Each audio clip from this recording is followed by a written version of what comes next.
दोस्तों, आज मैं आपको एक बहुत अच्छी बात बता रहा हूं, ध्यान से सुनिएगा। अगर मोहम्मद साहब की शिक्षाओं पर मनन किया जाए, मुस्लिम शिक्षा जो है उनकी शिक्षाओं पर मनन किया जाए तो दो बातें उनमें सबसे अहम है। पहली क्या है, मोहम्मद साहब की जो शिक्षाएं हैं वो किसी भी एक देश के लिए नहीं है या किसी भी एक धर्म के लिए नहीं है, हिंदू मुस्लिम सिख ईसाई, ऐसा नहीं है, सबके लिए है।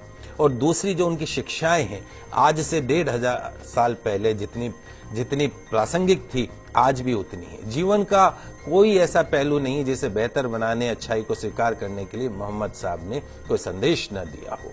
उनके संदेशों को गलत अर्थों में ले लें वो अलग बात है। उनकी जो बातें हैं वो इंसानों को सच की राह दिखाती हैं। अर्थशास्त्र, इकोनॉमिक्स भले ही ब्याज को मूलधन का किराया, शुल्क या कुछ और माने, लेकिन जो इस्लाम धर्म में ब्याज को ममनू माना गया, अनुचित माना गया है। इस्लाम के मुताबिक ब्याज एक ऐसी व्यवस्था है जो अमीर को और अमीर बनाती है और गरीब को और गरीब बनाती है। इस प्रकार ये एक शोषण का जरिया है। पवित्र कुरान स्पष्ट रूप से ब्याज को वर्जित मानती है।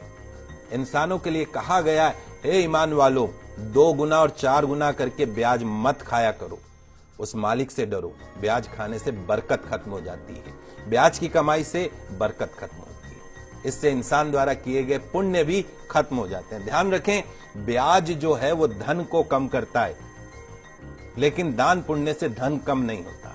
जो लोग ब्याज हासिल करने का निश्चय कर चुके हैं उनके लिए बहाने बनाते हैं, उसके लिए ये एक शैतानी धोखा है। जो लोग ब्याज लेने को सही कारोबार साबित करने की कोशिश करते हैं कि साहब ये तो हमारा बिजनेस है, और लोगों को भी यकीन दिलाते हैं कि ब्याज लेना उचित है, तो ऐसे लोगों को भी इसी प्रकार के शैतानी धोखे के शिकार होते हैं। तो जो लोग ब्याज खाते हैं उनके बारे में कहा गया है कि कयामत के दिन खड़े नहीं हो सकते, उसी तरीके से जैसे किसी को शैतान ने छूकर पागल कर दिया हो। यह इसलिए क्योंकि वे कहा करते थे कि व्यापार भी तो ब्याज के समान है। व्यापार को वैध कहा गया है, ब्याज को पूरी तरीके से अवैध कहा गया है। जो लोग इस हिदायत के बाद ब्याज लेना बंद कर देंगे उनका मामला हुजूर को सुपुर्द है, लेकिन तमाम जानकारी के बाद जो नहीं संभला, जिसने ब्याज लेना जारी रखा, उसके आगे नारकीय जीवन है, उसकी कोई मुक्ति नहीं। तो खुदा के वास्ते उस मालिक से डरिए और जो कुछ भी ब्याज में से शेष रह गया है उसे छोड़ दीजिए। यदि तुम सच्चे दिल से ईमान रखते हो, ना तुम खुद जुल्म करो और ना तुम पर जुल्म किया जाए।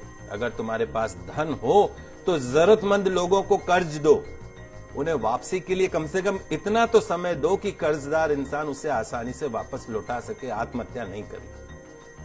किसी वास्तविक वो अवश्यम भावी जो मजबूरी होती है कि जानबूझ के कोई नहीं, लेकिन मजबूरी है, अगर उस मजबूरी में अगर वो तुम्हारा समय पर धन नहीं लौटा सके तो उस पर कभी सख्ती मत करो, उसका अपमान मत करो, गालियां मत दो, उसे और समय दो। रोजी कमाने का गलत तरीका, गलत साधन, गलत रास्ता मत अपनाइए। मालिक से डरते हुए, उसकी नाफरमानी से बचते हुए सही जायज हलाल तरीके अपनाइए। हराम रोजी के करीब भी